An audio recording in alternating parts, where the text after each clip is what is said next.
ایک دفعہ ایک امیر آدمی اپنے بیٹے کو گاؤں کی سیر کروانے لے گیا۔ وہ چاہتا تھا کہ اپنے بیٹے کو گاؤں کے غریب لوگوں سے ملوائے اور گاؤں کی زندگی دکھائے کہ کس طرح یہ لوگ گاؤں میں زندگی گزارتے ہیں۔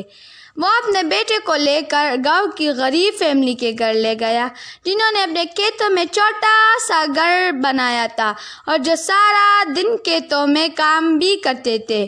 محنت مشقت کر کے اپنے خاندان کا پیٹ بھی پالتے تھے۔ دونوں باپ بیٹے 3 دن تک گاؤں میں رہے اور خوب لطف اندوز ہوئے، جہاں پہ تازہ ہوا اور خالص خوراک کے مزے لیتے رہے۔ واپسی پر امیر باپ نے اپنے بیٹے سے کہا کہ گاؤں کی سیر اور سفر کیسا رہا؟ بیٹے نے جواب دیا کہ بہت ہی اچھا سفر تھا، مجھے تو بہت مزہ آیا اور میرا تو آنے کو دل ہی نہیں کر رہا تھا۔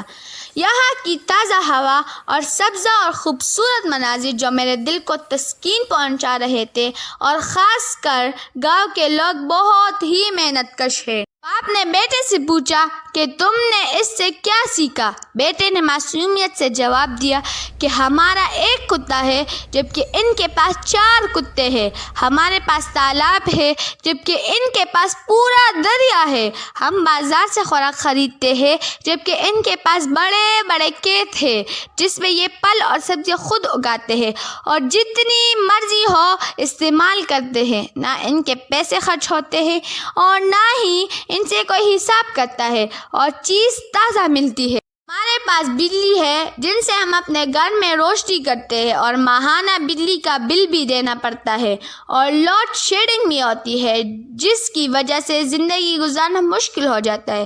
جبکہ ان کے پاس چاند ستارے ہیں جو کہ بے شمار ہے، نہ ان کی روشنی کم ہوتی ہے اور نہ ہی لوڈ شیڈنگ ہوتی ہے اور نہ ہی اس کا کوئی بل دینا پڑتا ہے۔ ہمارے گھر کی دیواریں ہوتی ہے جو ہمیں اور ہمارے گھر کو محفوظ رکھتی ہے، اور ان کے دوست ہوتے ہیں جو کہ محبت و اتفاق سے رہتے ہیں اور ایک دوسرے کی حفاظت کرتے ہیں۔ ہمارے پاس ٹی وی ہوتا ہے جس سے ہم اپنا وقت گزارتے ہیں، جبکہ یہ لوگ اپنے خاندان کے ساتھ وقت گزارتے ہیں، بڑے مختلف تقریبات میں وقت گزارتے ہیں اور بچے آپس میں کھیل کر وقت گزارتے ہیں۔ اس سے ان لوگوں کی خوش مزاجی اور زندہ دلی کا اندازہ ہوتا ہے۔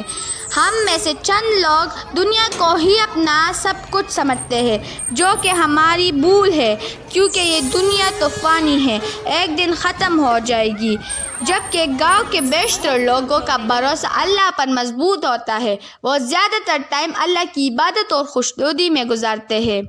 کے والد بچے کا جواب سن کر لاجواب ہو گئے اور جو کچھ اس کے بیٹے نے کہا وہ مان گیا، اور بیٹے نے باپ کا شکریہ ادا کیا کہ مجھے آپ نے کیسے سمجھایا کہ ہم کتنے غریب ہیں۔ تو دوستو، ہم نے اس کہانی سے یہ سبق سیکھا کہ دولت کسی کو امیر یا غریب نہیں بناتی، سادگی، محبت، پیار، خاندان، دوستی اور خاندان کی اہمیت اور اللہ سے ہمارا رابطہ ہمیں دولت مند بناتا ہے۔